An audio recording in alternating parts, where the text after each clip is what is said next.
Yang di ini ada panel-panel relief, ada bagian utama, kemudian di sana bagian lanjut. Jadi bagian utama yang pertama ini ada 5 panel sebagai simbol yang kita bisa pelajari untuk hidup kita sekarang ya.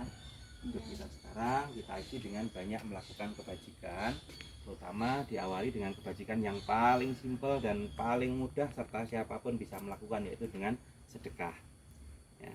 Sedekah itu paling simpel ya. Maka di sini disimbolkan mereka sedekah kepada para fakir miskin ya. Kemudian juga sedekah kepada mereka yang strata sosialnya sama, di mana nilai-nilai sedekah ini atau mereka yang rajin melakukan kebajikan dengan sedekah ini, dia akan memperoleh kehidupan yang lebih makmur ya. Karena sistem dari kebajikan yang kita tanam ini, yang kita sering sebut dengan nama hukum karma, itu seperti sistemnya tabur tuai. Siapa yang menabur maka ia yang menuai. Apa yang ia tabur maka itulah yang ia tuai. Jadi kalau orang nanam jagung, tidak ada ceritanya akan panen padi. Nanam jagung ya pasti panen jagung, nanam padi pasti akan panen padi. Nah, kalau mereka ini sedekah ya, apapun bentuknya, dengan rajin sedekah, apapun yang dia sedekahkan ya, pasti akan menumbuhkan kemakmuran itu. Jadi yang kedua ini sedekah kepada mereka yang menjalankan nilai spiritual. Kalau di kalangan kita para biku ya, kalau di kalangan muslim mungkin para ustadz kiai ya, mereka yang melakukan sedekah kepada mereka yang bisa dikatakan menjalankan nilai spiritual, maka akan menumbuhkan kedamaian dan ketenangan. Kemudian di lingkungan masyarakat ini kita sedekahnya ke sekitar kita, lingkungan kita. Kalau tadi fakir miskin dimanapun kita temui ya, ini ke lingkungan kita ya, kita selalu saling memberi membantu, maka sebagai buahnya atau manfaatnya kita akan memperoleh kehidupan dengan kemakmuran, bahkan bisa mendapatkan kedudukan. Nah, di sini melakukan sedekah tidak hanya berupa materi, tapi juga ada yang bersifat non materi. Maka di sini mereka yang tidak punya materi bisa berdana dengan tenaga ya, membantu mereka dengan terapi, pemijatan, atau gotong royong, membantu membawa ini membawa itu ya, saling mendukung ya. Kalau mereka punya ilmu pengobatan ya saling mengobati ya, meskipun tanpa materi ya, dengan tenaga misalnya mijet segala macam, terapi segala macam kan bisa, maka akan menumbuhkan kehidupan yang lebih damai. Yang di bawah itu apa Pak tadi? Ini kan orang ini dah. Iya. Ini kan orang yang ini Pak, kayak mensupport kan, nunggoni bantu. Ini kita memberi bahkan kepada mereka yang strata sosialnya tinggi, termasuk kepada para raja-raja yang sebagai simbol bagi kita ya, kepada pemerintah. Maka hidupnya akan menjadi lebih makmur, karena apa yang kita berikan, yang mungkin kita sebut sebagai pajak, kan kembalinya juga kepada kita.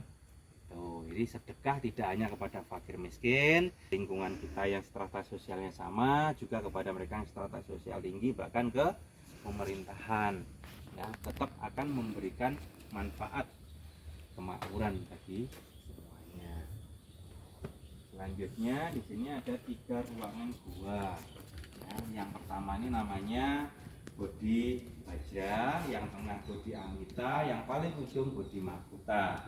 Di Bodhi Bajra ini kemudian sampai ke ujung sana semua fungsinya sama sebagai tempat untuk latihan meditasi. Biasanya di museum meditasi ruangan-ruangannya akan kita buka, mereka bisa berlatih di bagian dalam.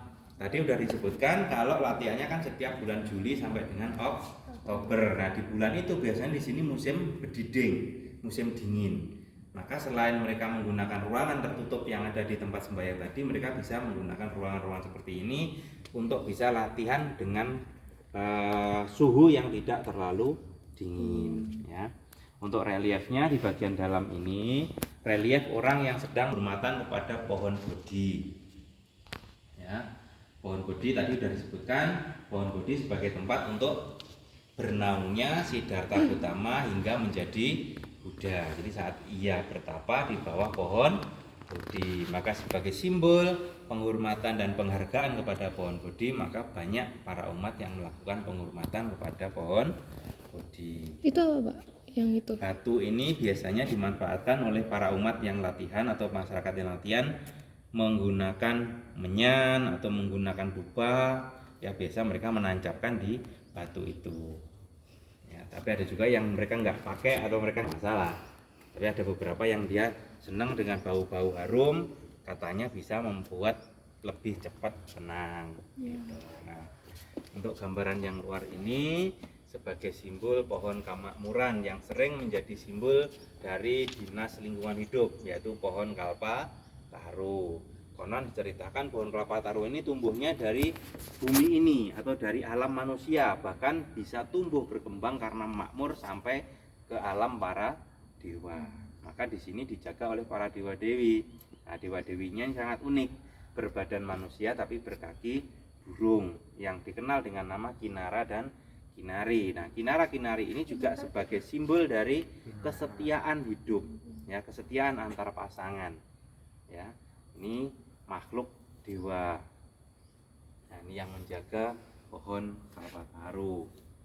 Di bagian tengah ini masih gua untuk tempat meditasi, namanya tadi Bodhi Amita. Nah, di Bodhi Amita ini nampak ada reliefnya Buddha sedang menunjukkan kesaktian ganda. Nah, kesaktian ganda artinya adalah Buddha menunjukkan kesaktian yang sangat unik, di mana tidak ada yang bisa melakukan selain para Buddha. Ya, di mana dalam tubuhnya bisa mengalir air di bagian bawah, di bagian atas keluar api, dan sebaliknya bagian bawah keluar api, bagian atas keluar air. Yang menjadi unik lagi, siapapun yang berada di bawah Buddha menunjukkan kesaktian ini, karena Buddha menunjukkan kesaktian ini tidak dengan posisi duduk atau berdiri di tanah, tapi dalam posisi terbang. Ya, dalam posisi terbang di atas manusia gitu. Mereka yang berada di bawah ini, ya, berada di bawahnya beliau, kalau kepengen ndak basah, karena airnya ngucur kan, ia bisa nggak basah.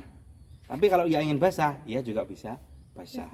Ya, ini uniknya, karena kesaktian ini hanya dimiliki oleh para Buddha. Saya katakan para Buddha karena Buddha tidak cuma satu. Karena ada Buddha-Buddha di masa lampau dan juga ada Buddha-Buddha yang akan datang. Hanya Buddha yang saat ini adalah Buddha Gautama. Dan dikatakan di dalam kitab-kitab kuno, bumi tempat kita lahir saat ini itu disebut sebagai bumi yang istimewa. Kenapa dikatakan istimewa? Karena saat bumi ini terbentuk sampai nanti bumi hancur atau kiamat, itu muncul 5 orang Buddha. Nah, Buddha Gautama ini dari Siddhartha Gautama ini adalah Buddha yang keempat. Di sebelum bumi ini akan hancur, nanti akan muncul Buddha lagi yang kelima. Itu pun nanti prosesnya sangat panjang, di mana rata-rata usia manusia saat itu tidak seperti sekarang. Sekarang usia manusia kan hanya tinggal rata-rata 75 tahun. Dan nanti akan semakin pendek, hanya sekitar 10 tahun. Tapi nanti di masa itu nanti akan usianya semakin naik. Buddha setelah Buddha Gautama akan muncul pada usia manusia rata-rata sudah 80.000 tahun. Panjang banget. Nah, di sini gambaran dari para calon Buddha yang kita sebut dengan nama Bodhisatwa. Nah, calon Buddha ini mereka selalu menyempurnakan kebajikan, dan mereka yang sudah sempurna kebajikannya sembari menunggu kelahirannya ke bumi ini, mereka terlahir di alam surga, namanya surga Tusita, yaitu surga di tingkat yang ke-6 kalau dari dasar. Karena surga di dalam tradisi ajaran Buddha tidak cuma 7, tapi surganya ada 26 tingkat, termasuk alam Brahma. Ya, kita lanjutkan. Nah, yang ini juga masih berkaitan dengan objek penghormatan kepada pohon, cuman tradisinya mirip seperti tradisi masyarakat Bali. Ya, masyarakat Bali mempersembahkan buah, makanan dan macam-macam di bawah-bawah pohon.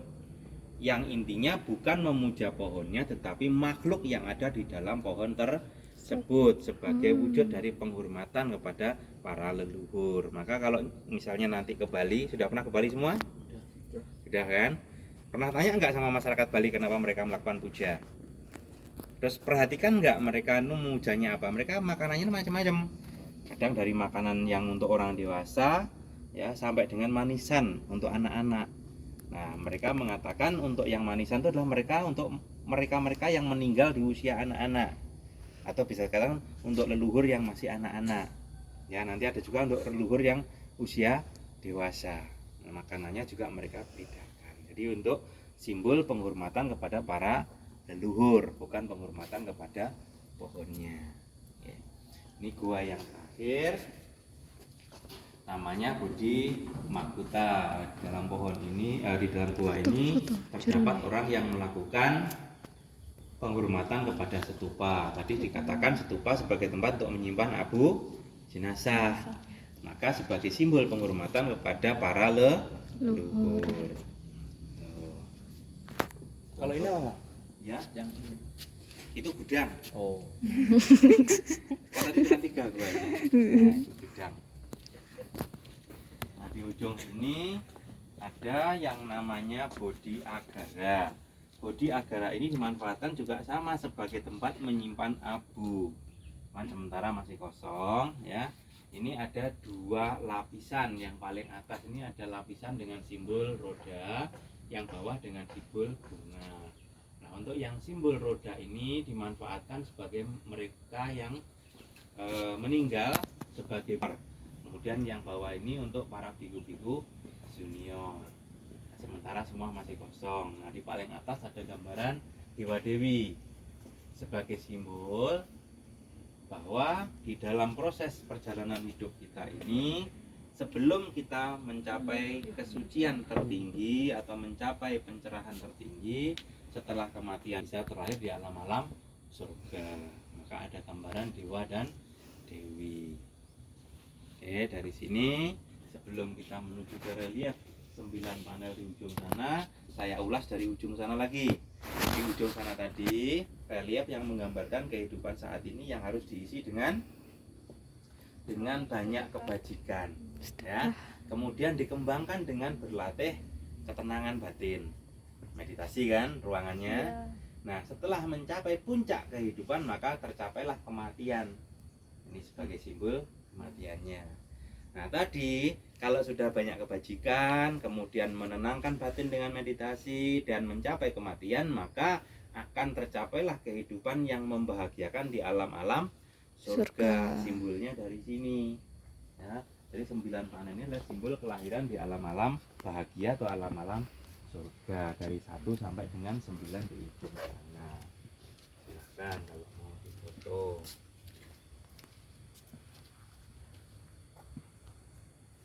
Nah, dari sini kita juga bisa menengok ke bawah. Di bawah itu di balik-balik pohon nampak ada relung-relung dari batu. Ini yang nampak bawah ini ya. Ada rumah-rumah kecil dari batu, kemudian di bawah pohon aja lempengan meja dari batu. Itu sarana untuk mereka latihan duduk meditasi.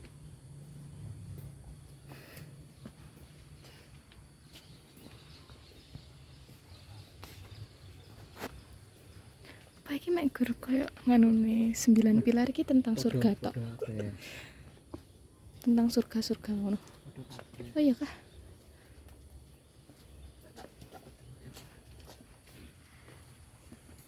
Kayak ngono panggone aku jenazah. Sing kono tahu digawe gitu. Tahu lah. Itu juga tempat duduk meditasi ya. Di bawah pohon itu, dan termasuk di bawah sini kan ketutup di sana yang kelihatan. Itu sebagai sarana untuk duduk-duduk meditasi.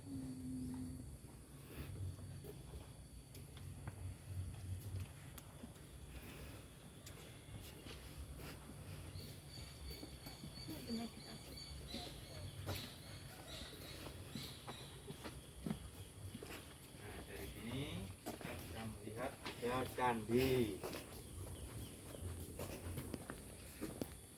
Dari sini lurus dengan jalan ini, lurus ke ujung sana. Andi, di bawah pohon kelapa itu ada candi yang atapnya runtuh kan? Iya. Di sini kita beri nama Candi Bubrah. Ya. Tetapi candi itu sebenarnya replika dari Candi Sumberawan yang ada di Singosari, Malang. Dimana wujud aslinya saat ini juga sama seperti itu. Nah, kenapa di sini diberi nama Candi Bubrah? Karena di sini sebagai nilai pembelajaran. Maka di sini dibangun bagian dasarnya menggunakan batu putih. Kelihatan toh batunya? Iya. Atasnya sebagai bangunan candinya berwarna hitam. Nah, dua jenis batu ini mempunyai sifat yang berbeda juga. Untuk batu putihnya itu jika posisi panas seperti saat ini, mungkin ada terik matahari gitu ya. Batu putihnya itu kalau kita pegang itu tetap dingin. Sedangkan batu hitamnya karena terkena sinar matahari, kita pegang akan menjadi panas. Ya, itu sebagai simbol dari kualitas batin. Orang itu kalau batinnya bersih, maka sifatnya adem.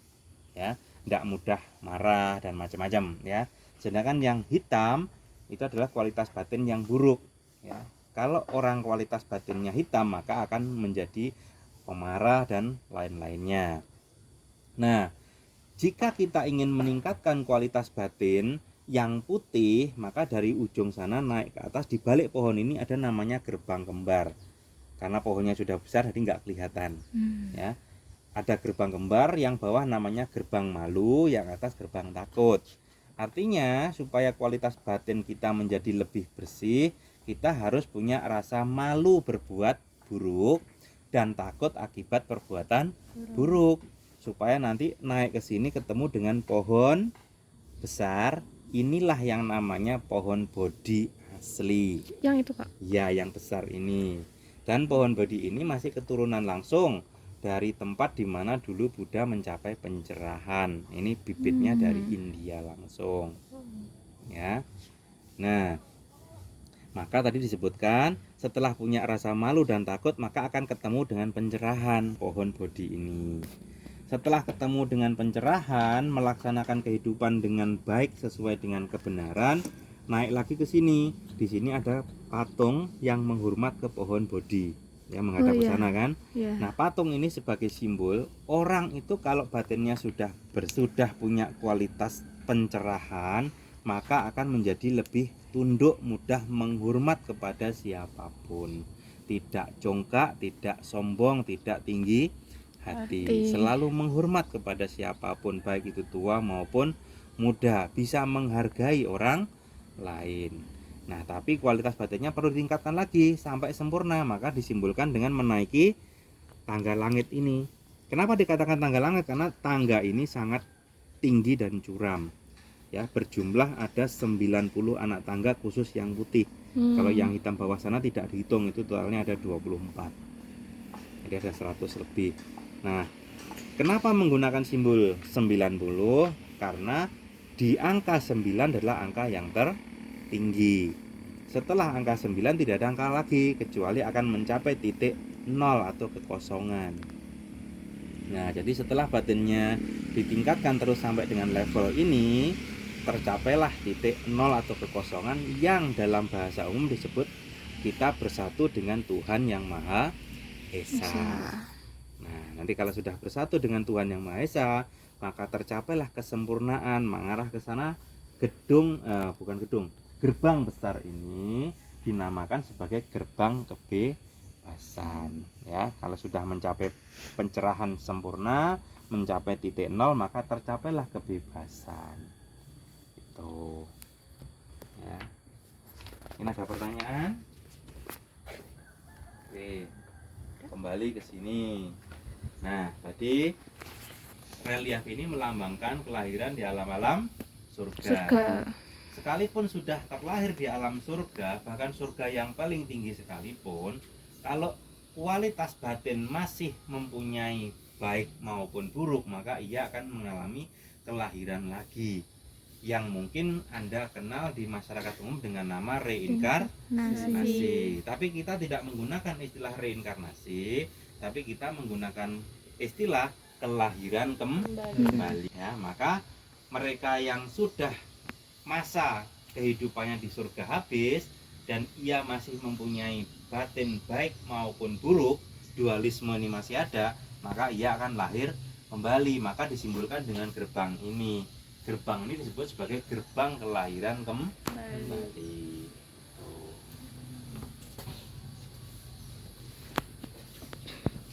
Nah, Belum saya lanjutkan, kalau mau foto dulu, fotonya bagus di depan gerbang ini, mau pakai background ke sana dengan Dia orang atap foto ini kelompok. bagus. Oh, iya. Ayo. Monggo bisa satu-satu gantian. Nanti bisa pakai profil atau buat yang lain. Foto Silakan kelompok foto dulu. gantian aja di sini. Nek ini sing apik foto kelompok. Sini di depan gerbang ini.